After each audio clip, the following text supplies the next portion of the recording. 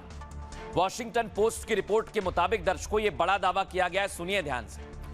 युद्ध का स्वरूप हमले के बजाय रेड की तरह होगा। आपको बताएं, ये पूरी तरह से धावा बोलने का तरीका है। इसमें स्पेशल ऑपरेशन आर्मी और रेगुलर इन्फेंट्री होंगे। जमीनी हमले में खार्ग द्वीप पर कब्जा करने की योजना है और हॉर्मुज के तटों पर छापे मारना, हथियारों को नष्ट करना अमेरिकी सेना की प्राथमिकता है।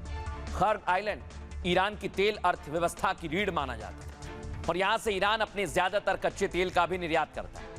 अगर अमेरिका इस द्वीप पर हमला करता है या इसे निष्क्रिय कर देता है तो ईरान की आर्थिक ताकत पर इसका सीधा असर पड़ेगा। और आप मानिए, स्ट्रेट ऑफ हॉर्मुज से भी ईरान की अच्छी खासी कमाई होती है। इसलिए डोनाल्ड ट्रंप अब दूसरे रास्ते से खलीफा को कमजोर करना चाहते हैं। ट्रंप के इस प्लान पर ईरान ने बड़ी चेतावनी जारी कर दी। ईरानी अखबार तेहरान टाइम्स ने अपने फ्रंट पेज पर एक खबर लगाई दर्शकों। फ्रंट पेज पर लिखा, वेलकम टू हेल, मतलब नर्क में आपका स्वागत है। इसमें आगे लिखा था, अगर अमेरिकी सैनिक ईरान की जमीन पर उतरते हैं तो ताबूत में ही अमेरिका के सैनिक वापस जाएंगे। ये ईरान का चैलेंज है दर्शकों, और अगर ये होगा तो आप मानकर चलिए युद्ध थमने वाला नहीं है। सुनिए। डोनाल्ड ट्रंप सोच रहे हैं कि ईरान की इकोनॉमी ऐसे ही कमजोर है और अगर खड़ग आइलैंड से ईरान के कच्चे तेल के एक्सपोर्ट को रोक देंगे तो फिर ईरान की इकोनॉमी चरमरा जाएगी। इसके लिए पेंटागन ने अब खाड़ी देशों के आसपास और अरब सागर में 5000 मेरीन कमांडोज को जमा कर लिया है।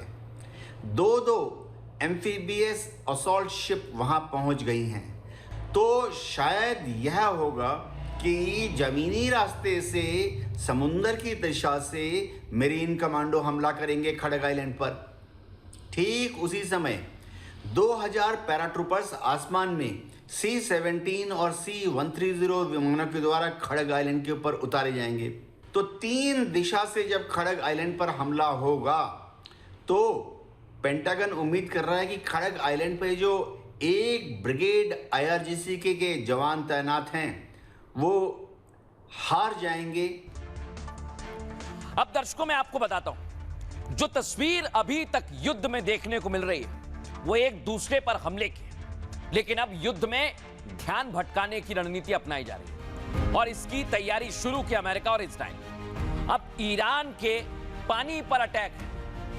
पानी पर अटैक यानी ईरान को प्यासा मारने की तैयारी है।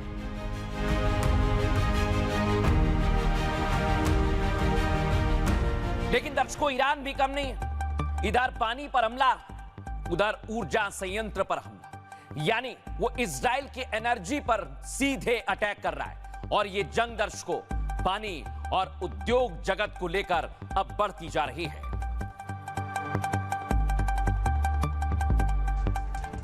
अब दर्शकों इसे समझिए जरा, अगर आपके घर में पानी नहीं आएगा तो ईरान की तैयारी है कि इजराइल के घर में वो बिजली नहीं आने देगी। और ये आप दोनों को देखिए, इधर है ईरान का वाटर प्लांट। दर्शकों ईरान जंग के बीच दुनिया में तेल संकट गहरा गया है। तेल के साथ साथ अब पानी को लेकर भी युद्ध शुरू हो गया है। दर्शकों रविवार को अमेरिका इजराइल यानी आज ही ईरान पर बड़ा अटैक किया और इजरायली विमानों ने ईरान के जल भंडार को टारगेट कर अटैक किया। ईरान के दक्षिण पश्चिम शहर हफ्तकेल में हमला किया गया और हमले में ईरान के वाटर प्लांट को भारी नुकसान पहुंचा है, जो आपको मैं दिखा रहा हूं। स्थानीय अधिकारियों का कहना है शहर के मुख्य जल भंडार को निशाना बनाया गया है, जिससे जलाशय पूरी तरह तबाह हो गया है। यहां एक ब्रॉडकास्टिंग ट्रांसमीटर भी लगा हुआ था जिस पर मिसाइलें गिरी।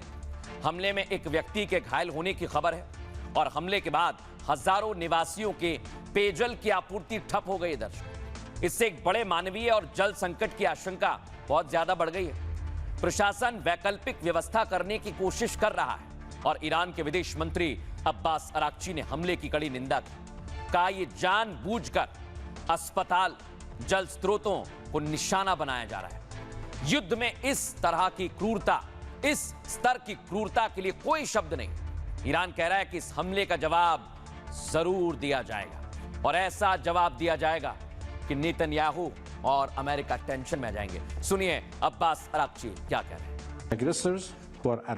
वे जानबूझकर अस्पतालों, एम्बुलेंसों और जल स्रोतों को निशाना बना रहे हैं। इसके बाद भी कोई दया नहीं के नारे लगा रहे हैं। युद्ध अपराध में इस तरह की क्रूरता का वर्णन करने के लिए पर्याप्त शब्द नहीं है। हम इसका जवाब जरूर देंगे। लेकिन दर्शकों आप सोचिए, जब दो बड़े देश एक दूसरे पर इस तरह हमला कर रहे हैं, क्या वो मान जाएंगे? नहीं मानेंगे दर्शकों। लेकिन पाकिस्तान को लग रहा है कि वो इनको मना लेगा और वो इसी दलाली में लगा हुआ है। पाकिस्तान की कोई सुनने वाला नहीं है, पहले तो ये बता दूं दर्शकों। और देखिए जरा क्या हाल हो रहा है। इतना ओवर कॉन्फिडेंट है वहां के विदेश मंत्री, भागते भागते रेड कारपेट बिछाया और खुद ही धड़ाम गिर गए।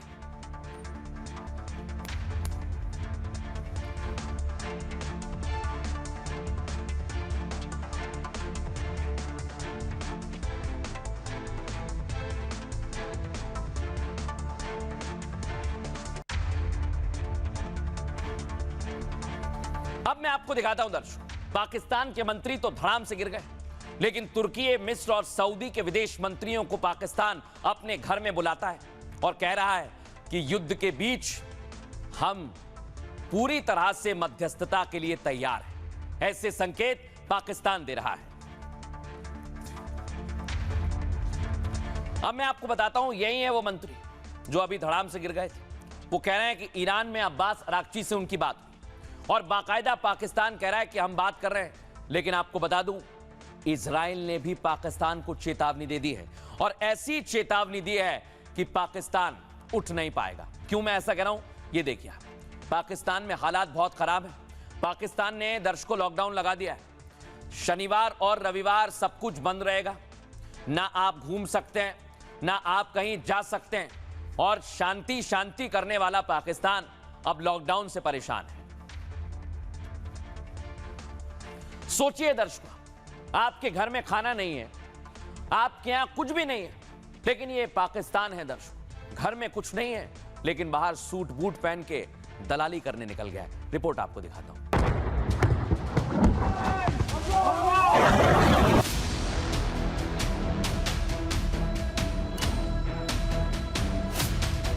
अमेरिका ईरान जंग के बीच पाकिस्तान चौधरी बनने की कोशिश कर रहा है। जंग को रुकवाने के लिए खुद को शांति दूत बताने में लगा है, लेकिन उसके विदेश मंत्री जो इन कोशिशों को आगे बढ़ा रहे हैं, खुद को ही नहीं संभाल पा रहे। जब 3 देशों के विदेश मंत्री पाकिस्तान पहुंचे तो इशाक डार को लगा अब जंग रुकवाने में वक्त नहीं लगेगा। इशाक डार इसी आती आत्मविश्वास के साथ लंबे लंबे कदमों के साथ मंच की तरफ बढ़ने लगे। तभी अचानक ऐसे गिरे कि संभल नहीं पाए। पाकिस्तान जो अपने पड़ोसी अफगानिस्तान को नहीं संभाल पा रहा, जहां का प्रधानमंत्री खुलेआम प्रेस कॉन्फ्रेंस में यह बयान देता है कि पेट्रोल की कीमत 500 के पार होती, लेकिन सरकार इसे 322 रुपए में दे रही है। सरकार जनता का भार उठा रही है। जहां हर हफ्ते 2 दिन के लिए लॉकडाउन लगा दिया गया है, सवाल ये कि वो मुल्क शांति करा पाएगा। आज के दिन पाकिस्तान में पेट्रोल की कीमत 544 रुपए फी लीटर होनी चाहिए थी, लेकिन आप इसे सिर्फ 322 रुपए फी लीटर फराहम कर रही है, ताकि आप पर मज़ीद बोझ ना पड़े और आपकी मुश्किलात में मज़ीद इजाफा ना हो।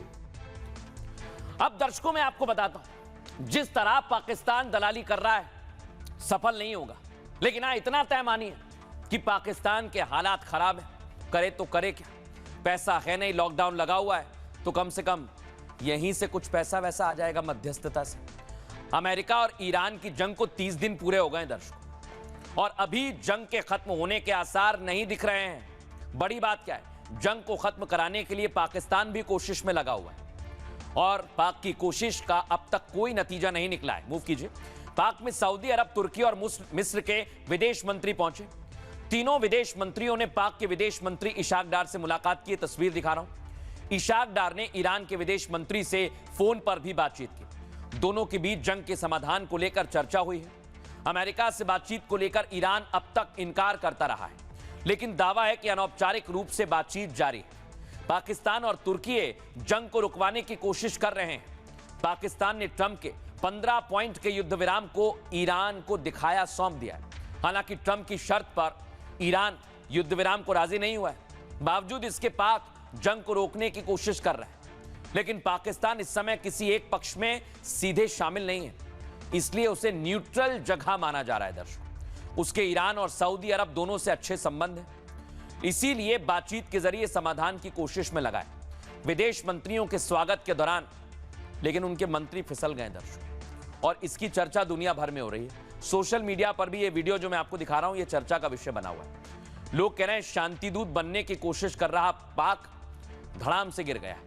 जो देश अफगानिस्तान के साथ जंग का समाधान नहीं निकाल पा रहा, जंग के बीच जिसने देश में 2 दिन का लॉकडाउन लगा दिया, वो देश कैसे ईरान की जंग रुकवाएगा? सोचिए जरा। ये पाकिस्तान की आवाम भी पूछ रही है और हमने एक्सपर्ट से भी ये सवाल किया। सुनिए जरा एक्सपर्ट क्या कह रहे हैं।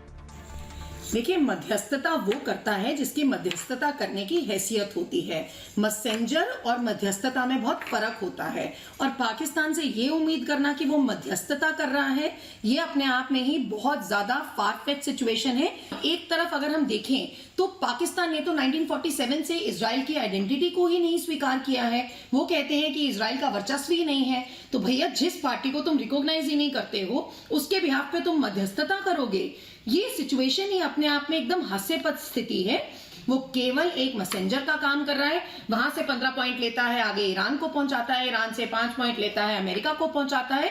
इससे बड़ा काम ना पाकिस्तान करना जानता है, ना कर सकता है। वो एक्चुअली ट्रम्प ट्रैप में फंस रहा है। ईरान का लैंड बॉर्डर, ईरान में अगर बूट्स ऑन ग्राउंड उतारने हैं तो वहां से पाकिस्तान का रास्ता बहुत आसानी से मिलता है। तो जब ट्रम्प की तरफ से अगले 1-2 दिन में जैसे ही उनके सारे मेरीन्स यहाँ पहुंचते हैं, ये रिक्वेस्ट आएगी कि मुझे यहाँ से एंट्री करवाने दो, तो पाकिस्तान पूरा वेस्ट फ्रंट, अफगानिस्तान से तो जूझ ही रहा है, बलोचिस्तान वहां पर है, पूरा वेस्ट फ्रंट पाकिस्तान का जल के राख हो जाएगा अगर ईरान ने भी उनपे हमले शुरू कर दिए। तो मध्यस्थता तो बात की बात है, अपने अस्तित्व को बचा ले पाकिस्तान। अभी इसी स्थिति में आसिम मुनीर नहीं दिख रहे हैं। अब दर्शकों, मैं आपको बताता हूं हो क्या रहा है। पाकिस्तान भले कितनी बातें करे, लेकिन पाकिस्तान सफल नहीं होगा, क्योंकि इजराइल पाकिस्तान को समझता है, और इसलिए इजराइल पर ईरान अटैक कर रहा है, क्योंकि इजराइल रुकने वाला नहीं है। पाकिस्तान कितना ही शांति की बात करे, दलाली करे, ईरान इधर इजराइल पर हमला कर रहा है और उधर इजराइल भी पलटवार कर रहा है। अब दर्शकों, मैं आपको दिखाता हूं पाकिस्तान की कोशिश बिल्कुल बेकार है। ये आप देखिए, सऊदी एयरबेस पर ईरान ने अटैक कर दिया, अमेरिकी अवॉक्स को निशाना बनाया। ये वो सिस्टम होते हैं दर्शकों जो जानकारी पहुंचाते, उसका हाल क्या किया ईरान ने आपके सामने है। सोचिए जरा, जहां बम बरस रहे हों, एक दूसरे पर ऐसे हमले किए जा रहे हैं कि शायद ये युद्ध का आखिरी दिन है, वहां शांति कैसे आएगी? ये तस्वीर जरा आप देखिए दर्शकों, युद्ध के 30वें दिन जबरदस्त पलटवार। इजराइल के तेल अवीव को ईरान ने टारगेट किया और मिसाइल ड्रोन अटैक से भारी नुकसान पहुंचाया। इसके बाद कुवैत इंटरनेशनल एयरपोर्ट पर अटैक किया गया। इराक के इरबिल में यूएस दूतावास के पास मिसाइलें दागी गई। ईरान के टारगेट पर इजरायली मिलिट्री बेस भी रहा दर्शक। सऊदी में यह दिख रहा है आपको यूएस एयरबेस, ईरान ने अटैक कर दिया है। यूएस के E-3 सेंट्री अवॉक्स विमानों को नुकसान पहुंचाया। यही अवॉक्स विमान अमेरिका के आसमानी आंख इसे माना जाता है दर्शकों, और इसकी कीमत है 59.6 करोड़ डॉलर, यानी 5,653 करोड़। ईरान के हमले में 12 अमेरिकी सैनिक भी घायल हो गए। E-3 सेंट्री अवॉक्स एक उड़ता हुआ कमांड सेंटर है दर्शकों। ये 250 मील से दुश्मन की गतिविधि पर नजर रख सकता है। Missile, drone, fighter jet track करने में यह सक्षम है। इसलिए ईरान का यह अटैक बड़ा झटका माना जा रहा है। और ईरान के तेहरान में इजराइल ने एयर स्ट्राइक की जवाब दिया। इजराइल के निशाने पर खलीफा के सैन्य ठिकाने थे। तेहरान के कोहाक में हमले के बाद भीषण आग लग गई। लेकिन दर्शकों, आप सोचिए, डोनाल्ड ट्रंप कह रहे हैं कि अभी युद्ध में कुछ नहीं करेंगे, अभी हम मोहलत दे रहे हैं, और इधर लगातार हमले किए जा रहे हैं। सुनिए जरा ट्रंप क्या कहते हैं। If we don't stop them, or if we didn't stop them, or if we didn't start, they've been decimated. But if we didn't do what we're doing right now, you would have had a nuclear war, and they would have taken out many countries. Because you know what? They're sick people. They're mentally ill, sick people. They're angry. They're crazy. They're sick. अब दर्शकों, मैं आपको दिखाता हूं। एक तरफ युद्ध में हमले चल रहे हैं, ये तो आपने देख ही लिया। लेकिन अब आज एक और बड़ी खबर आई दर्शकों। पहले आप ये देखिए, B-2 बॉम्बर ने ईरान पर हमला कर दिया और ट्रंप ने B-52 बॉम्बर्स भी तैयार कर दिए। यानी अभी युद्ध और ज्यादा भीषण होगा। अगली तस्वीर दिखाइए, मूव कीजिए इसे। वहीं इजराइल ने बुशार पर हमला किया, यानी परमाणु प्लांट पर हमला। उसके न्यूक्लियर प्लांट को नष्ट करना इजराइल का मकसद है। अब आपको एक और तस्वीर दिखाता हूं। 21 मार्च को दर्शकों नतांज पर हमला किया गया था, और इसे लेकर डोनाल्ड ट्रंप, नेतन्याहू दोनों कह रहे हैं कि हम न्यूक्लियर प्रोग्राम खत्म करके ही दम लेंगे, और इसलिए यहां पर अटैक किए जा रहे हैं। लेकिन दर्शकों आज तो बहुत बड़ा खुलासा किया है। यह अमेरिका के वाइस प्रेसिडेंट उपराष्ट्रपति जेडी वेंस ने किया है। वो कह रहे हैं कि ईरान न्यूक्लियर जैकेट से हमला कर सकता है। ये न्यूक्लियर जैकेट क्या होती है आपको बताता हूं दर्शकों। ईरान के पास न्यूक्लियर बनाने की पूरी ताकत है। हालांकि वो अब तक बना नहीं पाया है, लेकिन दावा यह किया जाता है कि अभी उसके पास ताकत मौजूद है कि वो बना सकता है।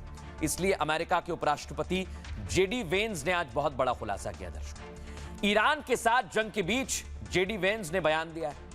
क्या बयान दिया है? ईरान जैकेट वाला न्यूक्लियर बम बना सकता है, कुछ इस तरह का दर्शकों। उपराष्ट्रपति जेडी वेंस ने इसकी आशंका जाहिर की है। वेंस का कहना है कि ईरान बड़ी चालाकी से आगे बढ़ रहा है। वो ऐसा हथियार बनाना चाह रहा है जिससे अमेरिका में कोहराम मचाया जा सके। ईरान सुसाइड बॉम्बर की तर्ज पर सुसाइड न्यूक्लियर बॉम्बर तैयार कर रहा है। सोचिए आप, इसके लिए वो न्यूक्लियर वाला जैकेट भी बना सकता है। ये वेंस कह रहे हैं। इससे ईरान आसानी से किसी भी शहर पर हमला कर सकता है जिसमें हजारों लाखों लोग मारे जा सकते हैं। जेडी वेंस ने संकेत दिए हैं कि छोटे छोटे परमाणु बम की तरह ही होगा। जैकेट वाला न्यूक्लियर बम तैयार किया जा सकता है। अमेरिका के पास दुनिया का सबसे छोटा परमाणु बम है जिसमें 23 किलोग्राम वॉरहेड ले जाया जा सकता है। इसकी कुल क्षमता 10 टन टीएनटी की है दर्शकों। और ईरान के पास 60% संबंधित 440 किलो यूरेनियम है। इतने यूरेनियम से 11 परमाणु हथियार बनाए जा सकते हैं और अमेरिका को इसी यूरेनियम से डर लग रहा है। इसलिए जेडी वेंस को लगता है कि ईरान छोटे न्यूक्लियर बम बना सकता है, बड़ा नहीं तो छोटा सही। वैज्ञानिक तौर पर यह आसान नहीं होगा, यह भी समझ लीजिए, लेकिन ईरान अगर इस कोशिश में लगाए तो फिर दुनिया को काफी दिक्कत हो सकती है। सुनिए जरा इजरायली डिफेंस फोर्स इसको लेकर क्या कह रहा है। इजराइल ने ईरान के परमाणु कार्यक्रम को काफी नुकसान पहुंचाया है। ऑपरेशन राइजिंग लॉयन में हमने ईरान के परमाणु उत्पादन की पूरी श्रृंखला पर बहुत जोरदार हमला किया और यह भी जोड़ा कि पूरी उत्पादन श्रृंखला प्रभावित हुई, लेकिन वह पूरी तरह से नष्ट नहीं हुई। जमीन के नीचे मौजूद यूरेनियम और उससे जुड़े अन्य चीजों के बारे में मैं कोई टिप्पणी नहीं कर सकता। ईरान के पास कोई परमाणु हथियार नहीं होगा। लेकिन दर्शकों सोचिए, अगर इस समय ईरान के पास यूरेनियम मौजूद है तो वो ये जैकेट परमाणु हथियार बना सकता है। इसी को लेकर आज हमने बात की है वैज्ञानिक सृजन पाल सिंह से। वो क्या कह रहे हैं सुनिए जरा। जेडी वेंस का ये क्लेम कि ईरान एक ऐसा एटॉमिक बॉम्ब बना सकता है जिसको सुसाइड वेस्ट की तरह पहन करके कोई फिदायीन हमला कर दे, थोड़ा साइंटिफिकली डिफिकल्ट है और ईरान के लिए तो ये लगभग इम्पॉसिबल है। अब क्यों ऐसा? इसलिए क्योंकि जो न्यूक्लियर बॉम्ब होता है वो ऐसा नहीं है कि सिर्फ यूरेनियम के आपने 2 टुकड़े लिए, उनको स्मैश कर दिया और एटॉमिक बॉम्ब बन गया। उसको बनाने और चलाने का एक कॉम्प्लेक्स प्रोसेस है, डेटोनेशन करने का एक पूरा मैकेनिज्म है, कॉम्प्लिकेटेड है, सेंसिटिव है, खतरनाक है। उसको कंट्रोल करने का एक मैकेनिज्म है, न्यूट्रॉन्स को रिफ्लेक्ट करके उसको बॉम्ब पे पॉइंट करना, फ्यूल पे पॉइंट करने का अपना मैकेनिज्म है। यानी एक कॉम्प्लेक्स इंजीनियरिंग प्रोडक्ट है। आप इसको एक कोट में या वेस्ट में पहन करके घूम नहीं सकते, ये संभव नहीं है। अगर ऐसा कोई करेगा तो 2-3 चीजें होंगी। पहला तो एक्सीडेंटल डिटोनेशन का खतरा होगा। दूसरा, वो जो व्यक्ति पहनेगा वो रेडिएशन से पहले ही मर जाएगा, क्योंकि इतना एनरिच यूरेनियम या प्लूटोनियम वो पहन के घूमेगा तो इतना रेडिएशन आएगा कि वो अपने टारगेट तक पहुंच ही नहीं पाएगा। ये सारी चीजें उसको जैकेट में बनाना इम्पॉसिबल बना। अब दर्शकों, वैज्ञानिक तौर पर तो यह असंभव सा लगता है, लेकिन जेडी वेंस ने दावा किया तो दुनिया भर में इसकी चर्चा हो रही है। लेकिन दर्शकों, चर्चा तो डोनाल्ड ट्रंप के विरोध की भी बहुत तेज है। ये देखिए, अब डोनाल्ड ट्रंप ने ईरान को तो वक्त दे दिया, लेकिन वहां की जनता कह रही है कि आपको कोई वक्त नहीं देंगे, हम आपको तुरंत जाना होगा, गो नाउ। सुनिए जरा।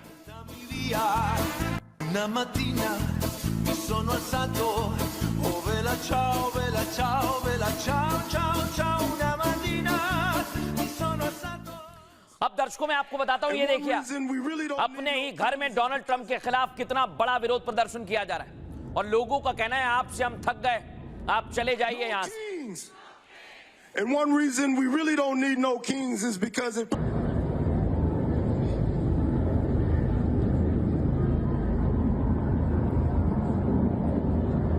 अब आपको बताता हूं दर्शकों, अलग अलग जगह रैलियां निकल रही हैं और -14 डिग्री के तापमान में भी लोग सड़कों पर प्रदर्शन कर रहे हैं। फुल फ्रेम दिखाइए जरा इस तस्वीर को।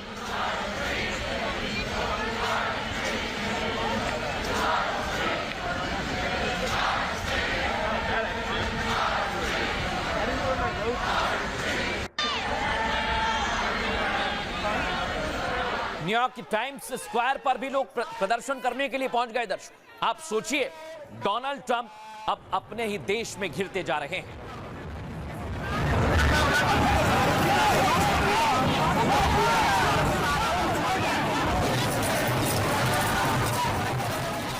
अब आपको बताएं, यूएस सीनेटर बर्नी सैंडर्स भी इसमें शामिल हुए और वो भी इस प्रदर्शन के दौरान डोनाल्ड ट्रंप पर हमला कर रहे हैं। सुनवाइए जरा क्या कह रहे हैं।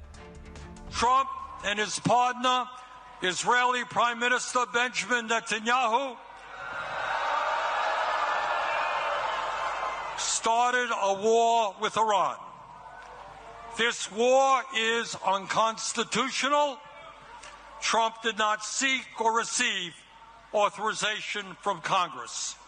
This war is a violation of international law. अब दर्शकों मैं आपको बताता हूं, डोनाल्ड ट्रंप के खिलाफ लोग इतना गुस्सा है कि वो अपने ही देश से नाराज हो गए। वो कह रहे हैं इससे बेहतर होता कि हम कहीं और रहते। सुनवाइए जरा।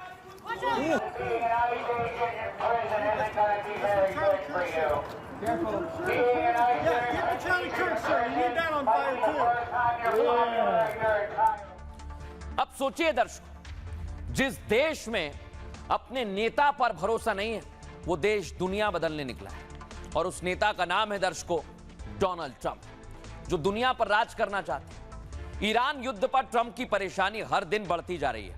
आपको बताऊं दर्शकों, ट्रंप के इस ऐलाने जंग पर कई देश ऐतराज जता चुके हैं। अब डोनाल्ड ट्रंप इस मुद्दे पर अपने घर में घिर गए, यानी अपने देश में भी विरोध हो रहा है। पहले प्रशासनिक अधिकारियों ने इस फैसले को गलत बताया, अब युद्ध के विरोध में अमेरिका की जनता सड़कों पर आ गई है। देखिए आप, नो किंग्स प्रोटेस्ट के बैनर तले पूरे यूएस में प्रदर्शन किया गया और अमेरिका के सभी 50 राज्यों में ट्रंप के खिलाफ यह प्रोटेस्ट हुआ है। दर्शकों, कैलिफोर्निया से वॉशिंगटन डीसी तक लाखों लोग सड़कों पर आ गए, जो दिख रहे हैं। ट्रंप नीति के खिलाफ 3000 से ज्यादा विरोध रैलियां निकाली गई। आपको बताऊं, यह पहली बार नहीं है जब ट्रंप की नीतियों का विरोध हुआ है। इससे पहले 2 बार लोग ट्रंप प्रशासन के खिलाफ सड़कों पर आ चुके हैं। इन प्रदर्शनों से डोनाल्ड ट्रंप की सत्ता पर खतरा मंडराने लगा है। लोगों ने कहा वे आवाज उठाते रहेंगे, तानाशाही नहीं चलेगी। अमेरिका में जनता ही असली शासक है, राष्ट्रपति कोई राजा नहीं, यह भी वहां लोगों ने कहा है।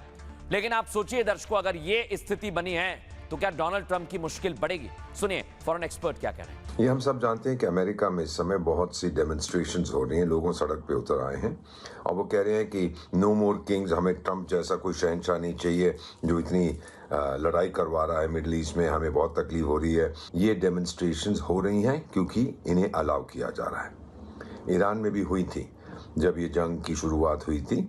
किसी भी डेमोक्रेसी में वो एक प्रेशर कुकर की तरह होता है। लोगों का गुस्सा आता है तो थोड़ा सा उसका जो वाल्व होता है, एस्केप वाल्व, आप उसको खुला रखिए ताकि गुस्सा बाहर निकल जाए। ये अब ईरान की सरकार नहीं समझ पाती। ट्रंप साहब ने कई बार कहा है कि तुम जो मर्जी कहो, संयुक्त राष्ट्र संघ लाओ, ह्यूमन राइट्स लाओ, ये लाओ वो लाओ, मैं वही करूँगा जो मेरा मन कहता है। मेरा मानना है कि अब अमेरिका और इजराइल मिला के और कुछ और नेटो के देश और ये गल्फ स्टेट्स मिला के बहुत पीटेंगे ईरान को।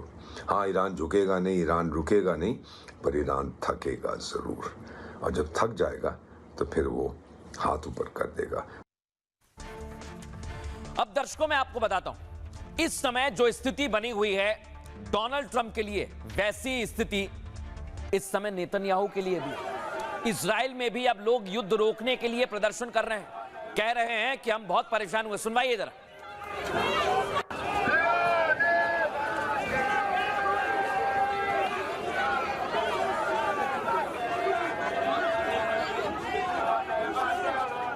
ये आप देखिए दर्शक, वो कह रहे हैं कि हमें सत्ता परिवर्तन चाहिए और युद्ध भी खत्म करना है। सुनवाइए जरा लोगों ने क्या नारेबाजी की।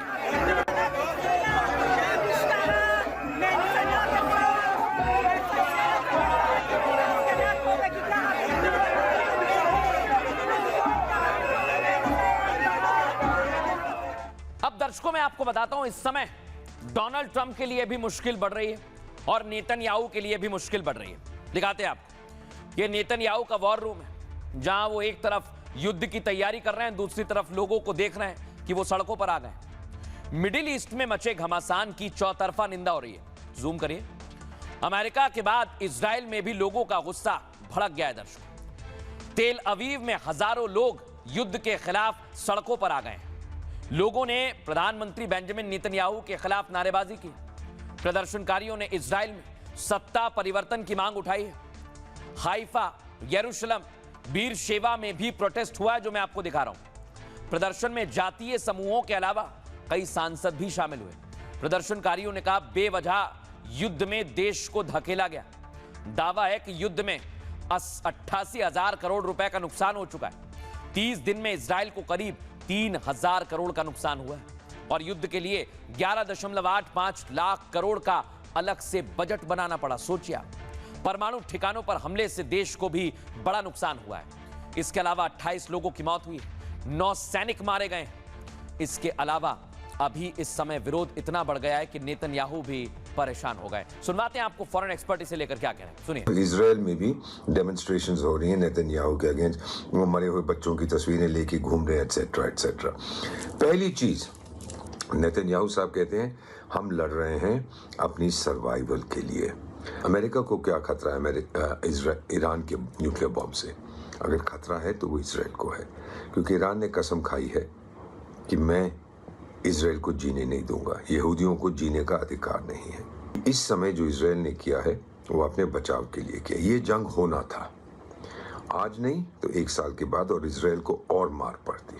अगर ये जंग ईरान शुरू करता, क्योंकि ईरान ने आतंक फैला रखा था हिजबुल्लाह, हूथी, हमास के थ्रू, तो इजराइल को बहुत तकलीफ हो रही थी। उन्होंने हमारी तरह बहुत आतंक झेला है। इसीलिए मेरा मानना है कि ये जो डेमोन्स्ट्रेशंस हो रही हैं इनका कोई असर नहीं होगा। ये सिर्फ ईरान के लोगों के लिए भी एक सबक है कि अगर आप अपनी सरकार की नीतियों की मुखालफत करते हो तो सड़क पे उतरो। लेकिन दर्शकों, अभी तक अमेरिका और इजराइल में तो जबरदस्त विरोध हो रहा है, लेकिन ईरान में भी अब कुछ ऐसी स्थिति है दर्शकों, लोग परेशान हो गए। दुनिया भर में तो आपने विरोध देखा, लेकिन बहरीन में भी सड़कों पर लोग उतर गए। अमेरिका के हस्तक्षेप का विरोध किया जा रहा है। दिखाइए जरा, बड़ी संख्या में लोग यहां पर मैदान में आ गए हैं।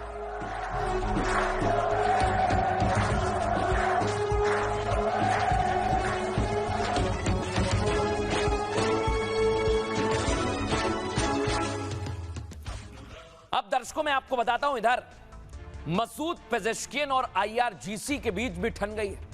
खबर यह है कि पड़ोसी देशों पर हमले को लेकर दोनों के बीच में तनातनी बढ़ गई है। इसका मतलब यह कि युद्ध में अब सब परेशान हो रहे हैं। दर्शकों अगली तस्वीर दिखाइए, मूव कीजिए। यह बहरीन में ईरान ने हमला किया और सबसे बड़ी रिफाइनरी को जला दिया। इसके बाद तल्खियां और ज्यादा बढ़ गई हैं दर्शकों। इसलिए कहा जा रहा है कि अब यह युद्ध घर के लोगों को भी पसंद नहीं आ रहा है।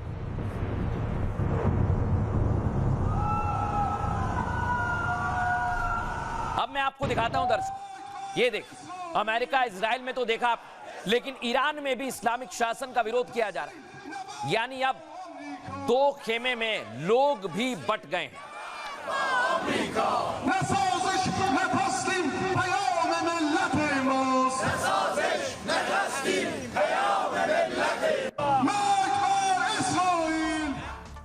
अब आप सोचिए दर्शक, एक तरफ युद्ध चल रहा है, हर देश अपनी अपनी जीत के दावे ठोक रहा है कि हम आगे चल रहे हैं, हम जीत रहे हैं, लेकिन वहां की जनता भी उनके विरोध में है। ऐसा ईरान के साथ भी हो रहा है। जंग के बीच ईरान के अंदर भी मतभेद बढ़ते जा रहे हैं दर्शकों। सियासी लीडरशिप और IRGC के बीच खींचतान बढ़ गई है। राष्ट्रपति पेजेश्कियन और IRGC प्रमुख के बीच तनाव की खबरें हैं दर्शकों। IRGC के चीफ हैं अहमद वाहिदी और पेजेश्कियन के रुख से वो सहमत नहीं है। यरूशलेम पोस्ट ने दावा किया है कि दोनों के बीच सब कुछ ठीक नहीं। पेजेश्कियन पड़ोसी देशों पर हमला करने के IRGC के रवैये से नाखुश है और पेजेश्कियन ने खाड़ी देशों पर हमला ना करने की बात कही, लेकिन चेतावनी भी दी है इन हमलों से ईरान की अर्थव्यवस्था कमजोर होगी। मुस्लिम वर्ल्ड में ईरान के अकेले पड़ने का भी खतरा बढ़ जाएगा और जंग को लेकर सारे फैसले दर्शकों इस समय IRGC ले रहा है, जबकि पेजेश्कियन चाहते हैं कि युद्ध से जुड़े हुए फैसले IRGC की बजाय ईरानी सरकार को लेने चाहिए। दावा यह कि अहमद वाहिदी ने इस मांग को स्वीकार नहीं किया है। वाहिदी ने कहा युद्ध किस पर कितने हमले करने हैं ये फैसला सरकार नहीं IRGC के कमांडर लेंगे। जाहिर है जंग के बीच ईरान में सत्ता को लेकर खींचतान शुरू हो गई है दर्शकों, और यही डोनाल्ड ट्रंप चाहते हैं। फॉरेन एक्सपर्ट क्या कह रहे हैं इसे लेकर सुनिए जरा। सॉफ्टलाइन के जो पोजेशनियां हैं जो एक डेमोक्रेटिक प्रोसेस से चुन के आते हैं, तो वो जो IRGC के कमांडोज हैं उनके साथ अब एक इस प्रकार की खबर आ रही है कि उनके डिस्प्यूट्स हो रहे हैं, क्योंकि IRGC जिस तरह से एक ऑल आउट, जिस तरह की उनकी मानसिकता है उसको लेकर के युद्ध में हमको रद्द दिखाई पड़ती है, लेकिन पेजेशकियां को ये दिख रहा है कि एक राष्ट्र के रूप में ईरान का क्या नुकसान हो रहा है और इसके साथ साथ कितनी तेजी से उसके जो असेट्स हैं या इसके साथ साथ उसकी जो अर्थव्यवस्था है वो कितनी तेजी से खराब होती जा रही है। और यही कारण है कि जो ये खबरें आ रही हैं, इसके बाद ये देखना एक कहीं ना कहीं इंटरेस्टिंग पॉइंट होगा कि क्या ईरान जो अब तक अमेरिका के बातचीत के प्रस्ताव को ठुकराता चला आ रहा है, क्या इस प्रस्ताव को मानता है। सोचिए दर्शकों, जब ऐसा लग रहा है कि जंग हो सकता है रुक जाए, हालांकि देश क्या सोच रहे हैं ये तो वही जानते हैं, लेकिन युद्ध में एक ऐसा किरदार है जो इस युद्ध में भी अपनी ताकत दिखा रहा है, वो शामिल हो चाहे ना हो। वो किरदार है किम जोंग, और किम ने दर्शकों हाई थ्रस्ट मिसाइल का सफल परीक्षण किया, इंजन टेस्ट किया। ये अमेरिका तक मार करने में सक्षम है दर्शकों। अब मैं आपको दिखाता हूं दर्शकों, 15 मार्च को ही किम जोंग ने ताकत दिखाई थी और वो इस युद्ध के बीच अपनी ताकत को और बढ़ा रहे हैं और कह रहे हैं कि मैं और हथियार बना रहा हूं देश की सुरक्षा के लिए।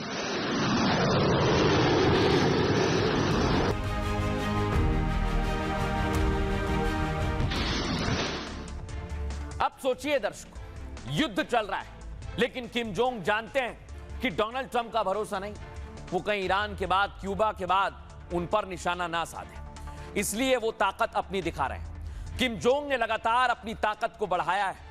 नॉर्थ कोरिया ने सॉलिड फ्यूल रॉकेट इंजन का टेस्ट किया है दर्शकों। इसमें कार्बन फाइबर कंपोजिट इंजन का इस्तेमाल किया गया है। इसका अधिकतम थ्रस्ट 2500 प्लूटोनियम। आपको बताएं, इस टेस्ट को खुद किम जोंग उन ने देखा, और किम ने जिस इंजन का सफल टेस्ट किया, यह इंजन इंटरकॉन्टिनेंटल बैलिस्टिक मिसाइल को ताकत देगा। इस इंजन से मिसाइल लंबी दूरी तय करती है। उत्तर कोरिया यह टेस्ट सैन्य क्षमता को बढ़ाने वाला कदम बताता है। किम लगातार इन मिसाइलों का जखीरा बढ़ा रहे हैं, जो अमेरिका तक मार करने की क्षमता भी रखती है। उत्तर कोरिया का यह परीक्षण डोनाल्ड ट्रंप की टेंशन बढ़ाएगा दर्शकों, जो पहले ही ईरान युद्ध में फंसे हुए हैं। उत्तर कोरिया कई ICBM मिसाइल का भी टेस्ट कर चुका है। दावा यह है कि यह मिसाइल अमेरिका तक मार करने की क्षमता रखती है। इसलिए कहा जा रहा है कि डोनाल्ड ट्रंप अभी से ही टेंशन में आ गए। सुनिए एक्सपर्ट इसे लेकर क्या कह रहे हैं। हाई थर्स्ट प्रोपल्शन सिस्टम क्या होता है? इस समय अगर आपको पूछना है तो ये पूछना चाहिए हमें ट्रंप से या फिर नॉर्थ कोरिया से। नॉर्थ कोरिया अपनी एक नई रिसर्च के अंतर्गत हाई थर्स्ट इंजन्स जो मिसाइल्स में लगते हैं, और अगर इस पूरे कॉम्बिनेशन को बनाया जाए तो किसके लिए है? किम जोंग किसके लिए कर सकते हैं ये काम? ये सिर्फ और सिर्फ यूएस के खिलाफ। इस समय ईरान युद्ध में सबसे बड़ा लेसन अगर किम जोंग के लिए होता है तो वो यही है कि युद्ध में अगर आप अमेरिका की धरती तक नहीं पहुंच पाए तो आप लड़ाई जीत नहीं पाएंगे। इसलिए मुझे लगता है कि किम जोंग के पास दो हथियार हैं। एक है कि इस तरह की जो मिसाइल सिस्टम्स हैं वो कन्वेंशनल वेपन सिस्टम्स को डिलीवर कर पाए, दूसरा है न्यूक्लियर को भी डिलीवर कर पाए। ये दो काबिलियत और यूएस की धरती तक पहुंचने की दूरी को ट्रेवल करना, इंटरसेप्ट नहीं होना, एक पिन पॉइंट स्ट्राइक कर पाना, इतनी बड़ी थ्रेट है कि शायद यूएस कभी भी नॉर्थ कोरिया के ऊपर अटैक तो नहीं करेगा जिस तरीके से उसने ईरान पर कर दिया। अब देखिए दर्शकों, किम जोंग चाहते हैं कि उनकी ताकत बढ़ती रहे, और इस युद्ध में जब परमाणु खतरे की बात की जा रही है तो किम कहां पीछे रहेंगे। देखिए आप, किम जोंग ने अपनी परमाणु ताकत दुनिया को फिर दिखा दी, और उनके देशवासियों से भी वो कहते हैं कि जब तक परमाणु है डरने की जरूरत नहीं।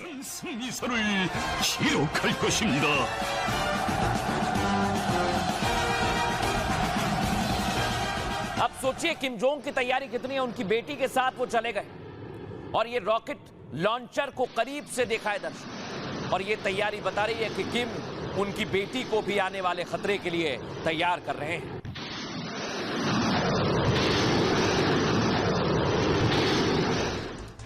अब सोचिए दर्शकों, मिडिल ईस्ट के हालात ठीक नहीं है और इस समय किम जोंग जानते हैं कि वो पुतिन को समर्थन करते हैं, ईरान को समर्थन करते हैं और डोनाल्ड ट्रंप को ये पसंद नहीं और वो दक्षिण कोरिया को समर्थन करते हैं। इसलिए मिडिल ईस्ट में जारी जंग के बीच किम जोंग ने बड़ा बयान दिया। अमेरिका और इजराइल के ईरान पर किए गए हमले साबित करते हैं उत्तर कोरिया का परमाणु हथियार रखने का फैसला सही था। उत्तर कोरिया की संसद में अपने संबोधन के दौरान किम जोंग ने कहा, पश्चिम एशिया में चल रहा युद्ध दिखाता है कि आज की दुनिया में मजबूत सैन्य ताकत देश को सुरक्षित रख सकती है। अमेरिका दुनिया भर में जो आक्रामक कदम उठा रहा है उससे साफ होता है कि परमाणु हथियार बढ़ाने का फैसला गलत नहीं है। नॉर्थ कोरिया को अब और कोई खतरा नहीं है। जरूरत पड़ी तो हम दूसरे देशों के लिए खतरा बन सकते हैं। हम अपने देश को एक परमाणु शक्ति के रूप में और मजबूत करेंगे ताकि अमेरिका जैसे देश जो खतरा बने हुए हैं उसको रोका जा सके। उत्तर कोरिया अपने परमाणु हथियारों को और ज्यादा बढ़ाएगा। दर्शकों, किम ने अमेरिका के खिलाफ मोर्चे में सक्रिय होने की भी बात कही। साउथ कोरिया को हम दुश्मन देश का दर्जा देंगे, यह भी किम ने कहा है। दर्शकों, लेकिन अगर किम की ताकत बढ़ेगी तो क्या वाकई दक्षिण कोरिया के लिए दिक्कत होगी? सुनिए एक्सपर्ट क्या कहते हैं। देखिए, इस दुनिया में इसमें कोई शक की बात नहीं है। शक्ति शक्ति को पूजती है और अगर ईरान के पास न्यूक्लियर बॉम्ब होता, न्यूक्लियर बॉम्ब कैरी करने के वेपन सिस्टम्स होते हैं, न्यूक्लियर बॉम्ब बना लो, लेकिन उसके कैरियर्स भी आवश्यकता है। उस एयरक्राफ्ट इस किस्म के मिसाइल जो उसके पास हैं, इस किस्म के सी के जो हवाई जहाज़ हैं, इस किस्म के होने चाहिए, सी के जहाज़ होने चाहिए, समुद्री जहाज़। तो वो अगर उसके पास होते तो बिल्कुल ज़रूरत नहीं पड़ती ईरान की या इजराइल की इस किस्म का अटैक करते। इसमें कोई शक की बात नहीं है कि जो कंट्रीज़ न्यूक्लियर पावर्स हैं उन पे इस किस्म का अटैक करना या इस किस्म से उसको डिस्ट्रॉय करना बियॉन्ड ए पॉइंट पॉसिबल नहीं है। लड़ाई हो सकती है, आप मारपीट हो सकती है, स्कर्मिशेस हो सकते हैं, और लेकिन किसी कंट्री के एग्जिस्टेंस को खतरा नहीं हो सकता। उसकी जैसे इस किस्म का स्टेट नहीं दे सकता अमेरिका कि हम इनकी सत्ता बदलेंगे। अब दर्शकों आपको बताते हैं, दुनिया में युद्ध चल रहा है लेकिन भारत में युद्ध के बीच कालाबाजारी, जमाखोरी चल रही है। बार बार सरकारें कह रही हैं कि जमाखोरी ना की जाए, लेकिन जब कोई नहीं मान रहा है तो एक्शन खतरनाक हो रहा है। दिखाइए जरा पहली तस्वीर, हॉर्मुज से आने वाले जहाज, ये देख लीजिए, भारतीय नेवी स्कॉट कर रही है। ये जहाज की तस्वीर आपको दिखा रहे हैं और भारतीय नेवी स्कॉट करती हुई स्ट्रेट ऑफ हॉर्मुज से जहाजों को लेकर आ रही है।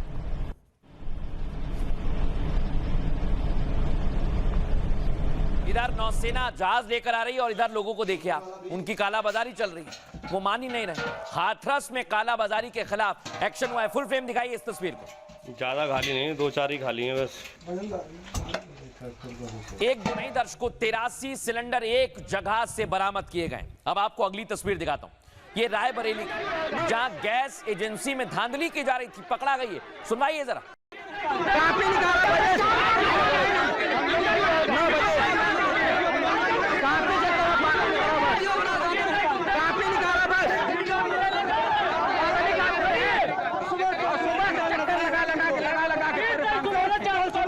सोचिए आप, 1200 रुपए वसूले जा रहे थे और इधर देखिए गैस सिलेंडर पर अब चोरों की नजर है। घर से आ रहे हैं, धीरे से सिलेंडर उठाकर ले जा रहे हैं। देखिए आप, सीसीटीवी में चोर कैद हुआ है।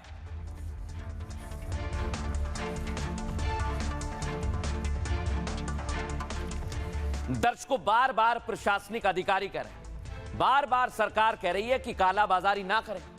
इससे किसी और का नुकसान नहीं है, आपके देश का नुकसान है, आपके पड़ोस में रहने वाले लोगों का नुकसान है। लेकिन कई लोग कालाबाजारी कर रहे हैं, दर्शकों मान नहीं रहे। और यूपी में कालाबाजारी पर सीएम योगी ने सख्त एक्शन की बात कही थी।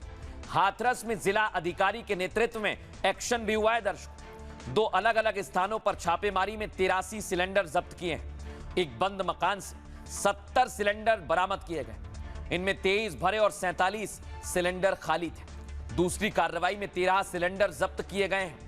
प्रशासन की कार्रवाई से लोगों में हड़कंप मच गया है।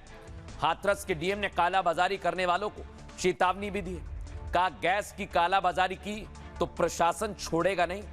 रायबरेली में दर्शकों, एक गैस एजेंसी पर अवैध वसूली के आरोप लगे। सोचिए, ग्राहक लाइन में लगे हुए हैं। ग्राहकों का आरोप है कि हर सिलेंडर के लिए 1200 रुपए लिए जा रहे हैं, जबकि घरेलू गैस सिलेंडर 910 रुपए का आता है। सोचिए आप, अब प्रशासन ने इस खबर का भी संज्ञान लिया है। गैस एजेंसी के खिलाफ जल्द एक्शन भी लिया जाएगा। अमरोहा में तो हद हो गई, चोरों ने घर से गैस सिलेंडर ही चोरी कर लिया। सोचिए आप, चोरी की यह घटना सीसीटीवी में कैद हो गई और पुलिस चोरों की तलाश कर रही है। अब गैस सिलेंडर के भी चोर आ गए, सोचिए। हालांकि आज प्रधानमंत्री नरेंद्र मोदी ने मन की बात में बताया कि देश में कोई दिक्कत नहीं है तेल और गैस की। सुनिए जरा। मार्च का ये महीना वैश्विक स्तर पर बहुत ही हलचल भरा रहा है। हम सबको याद है कि पूरा विश्व भूतकाल में कोविड के कारण एक लंबे समय तक अनेक समस्याओं से गुजरा था। हम सभी की अपेक्षा थी कि कोरोना के संकट से निकलने के बाद दुनिया नए सिरे से प्रगति की राह पर आगे बढ़ेगी। लेकिन दुनिया के अलग अलग क्षेत्रों में लगातार युद्ध और संघर्ष की परिस्थितियां बनती चली गई। साथियों, निश्चित तौर पर यह चुनौतीपूर्ण समय है। मैं आज मन की बात के माध्यम से सभी देशवासियों से फिर यह आग्रह करूंगा कि हमें एकजुट होकर इस चुनौती से बाहर निकलना है। जो लोग इस विषय पर भी राजनीति कर रहे हैं, उन्हें राजनीति नहीं करनी चाहिए। यह देश के 140 करोड़ देशवासियों के हित से जुड़ा विषय है। इसमें स्वार्थ भरी राजनीति का कोई स्थान नहीं है। अब दर्शकों, खबरों में आगे बढ़ेंगे और देश में चुनाव चल रहे हैं। चुनाव को लेकर सरगर्मियां बढ़ गई। आपको बताते हैं चुनावी राज्यों में क्या हो रहा है। दिखाइए पहली तस्वीर। प्रधानमंत्री नरेंद्र मोदी केरल पहुंचे हैं। पहली तस्वीर दिखाइए। ये देखिए, केरल में आज रोड शो किया है पीएम मोदी ने। फुल फ्रेम दिखाइए।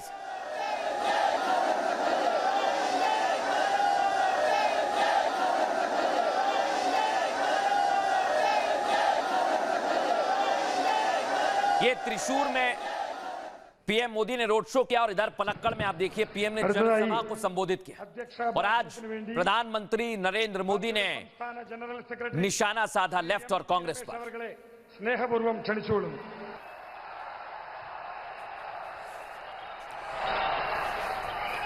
दर्शकों, पीएम मोदी के निशाने पर एलडीएफ और यूडीएफ रहे और पीएम मोदी ने आज वाद्यंत्र बताते हुए बता दिया कि केरल में इस बार जंग दिलचस्प होगी।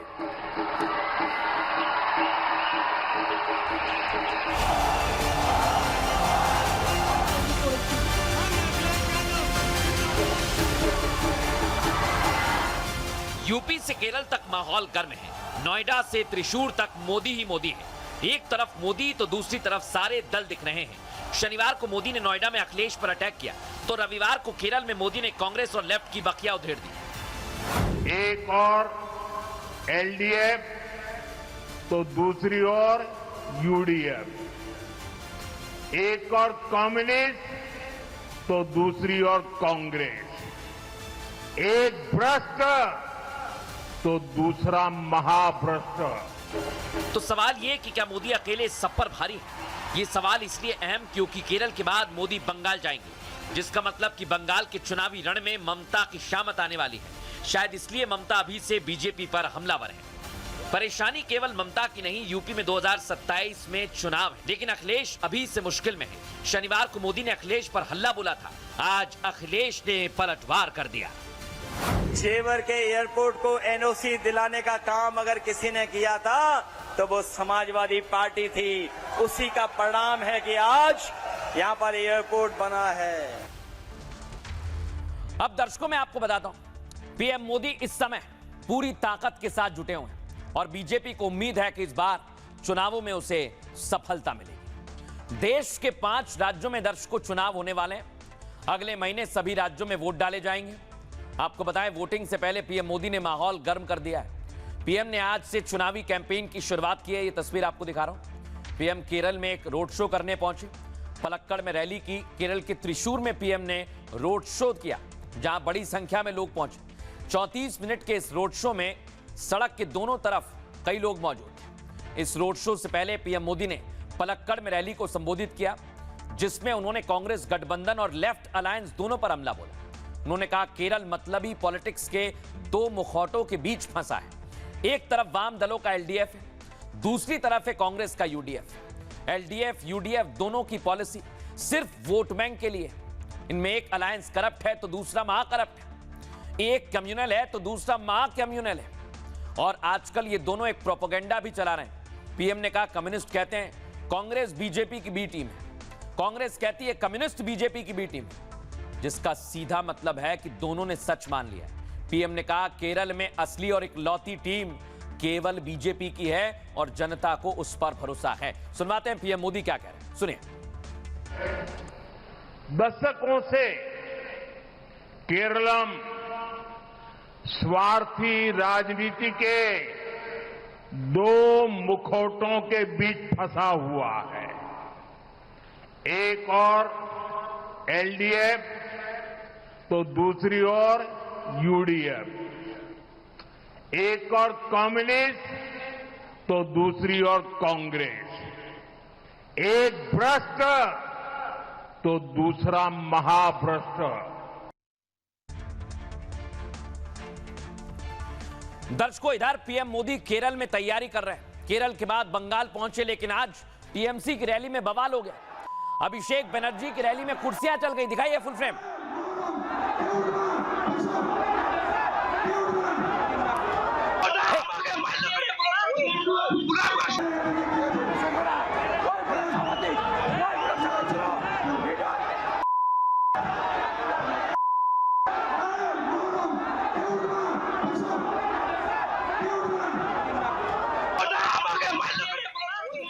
अब दर्शकों आपको बताते हैं, नलबाड़ी में अमित शाह ने रैली की और उन्होंने असम में फिर से घुसपैठियों का मुद्दा उठाया है।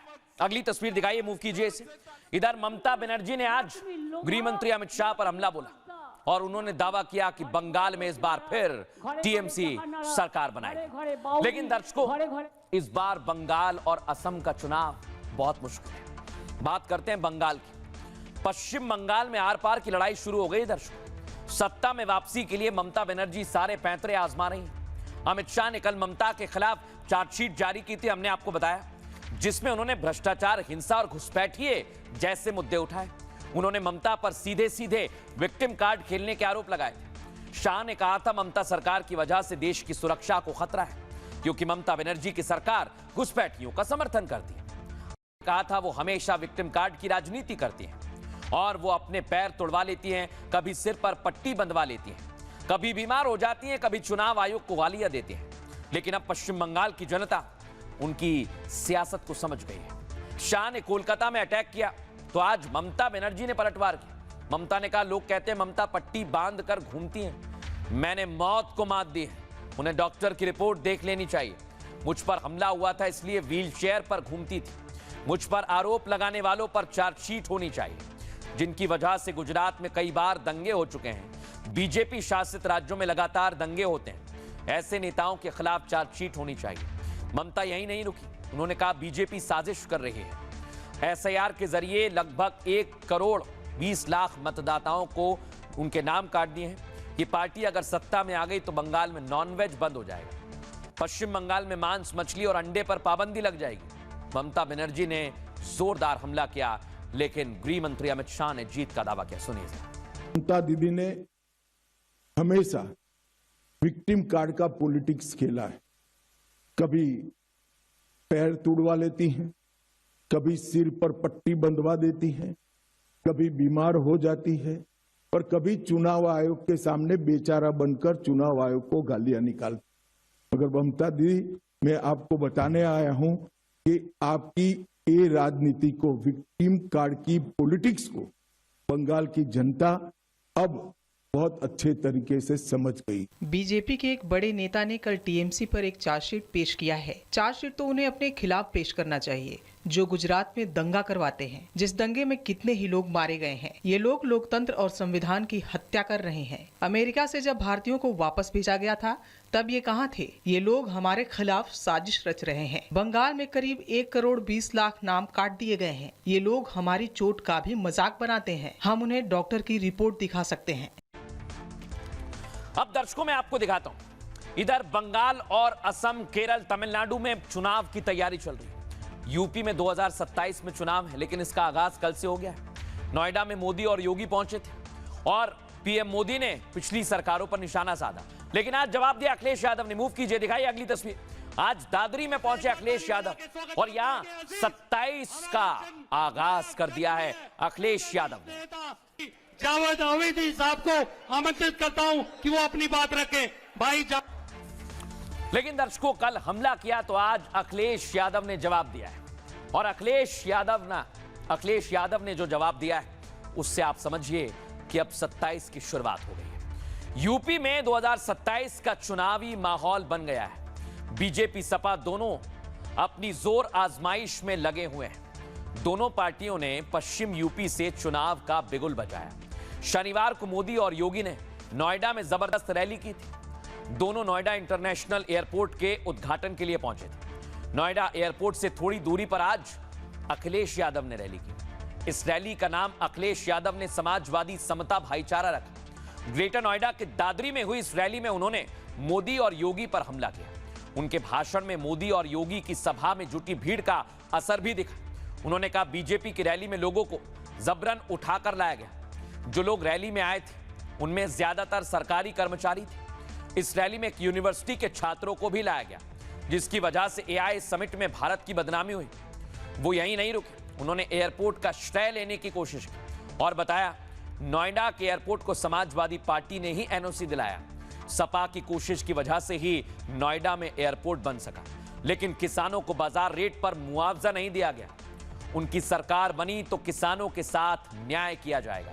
जो लोग आज कह रहे हैं नोएडा को लूट का एटीएम बनाया, ऐसे लोगों को अब हार दिखने लगी है, इसलिए बयानबाजी होने लगी। दरअसल कल पीएम मोदी ने अखिलेश सरकार पर हमला बोला था और उन्होंने बताया था नोएडा में सपा ने नोएडा को लूट का एटीएम बना दिया था। इसी को लेकर अखिलेश यादव ने आज पलटवार किया। सुनवाते हैं आपको। एयरपोर्ट को एनओसी दिलाने का काम अगर किसी ने किया था तो वो समाजवादी पार्टी थी। उसी का परिणाम है कि आज यहाँ पर एयरपोर्ट बना है। कम से कम अपने छोटी वाली एटीएम का हिसाब किताब तो कर लेते कि 10 साल में एटीएम का कितना हिसाब किताब बना होगा। इस एटीएम ने न केवल देश बल्कि दुनिया को, न केवल देश बल्कि एटीएम ने दुनिया को परेशान किया होगा। दर्शकों, अभी चुनावों में समय है, लेकिन ये समय बहुत जल्दी गुजर जाएगा क्योंकि माहौल अभी से बन गया है। आगे बढ़ेंगे, बात करेंगे आज के सूत्र की। आज का सूत्र लिया है श्रीमद् भगवत गीता से। चक्रव्यूह में अभिमन्यु के मारे जाने से अर्जुन दुखी थे। उन्होंने भगवान श्री कृष्ण से पूछा, आप तो उसे बचा सकते थे, फिर हे माधव आपने ऐसा क्यों नहीं किया? भगवान ने बड़े ही शांत भाव से उत्तर दिया, कहा, मैं सृष्टि का रचयिता हूं, लेकिन हर मनुष्य को अपने कर्म और अपना युद्ध स्वयं ही लड़ना पड़ता है। अगर आज मैं अभिमन्यु को बचाता तो दुनिया को यह सीख कैसे मिलती कि अकेला इंसान भी लाखों की भीड़ से लड़ने का साहस रख सकता है। इसी में सीख छुपी हुई है। दर्शकों, आपको भी हार नहीं मानना है, लड़ते रहना है। एक छोटा सा ब्रेक, जल्द हाजिर होंगे। चमकी चाट से क्या बना है? सैंडविच, लस्सी और छाछ हर घूंट में चमकी चाट, ड्राई फ्रूट और दही बड़े। चमकी चाट से स्वाद बढ़े। असली स्वाद सिर्फ चमकी चाट।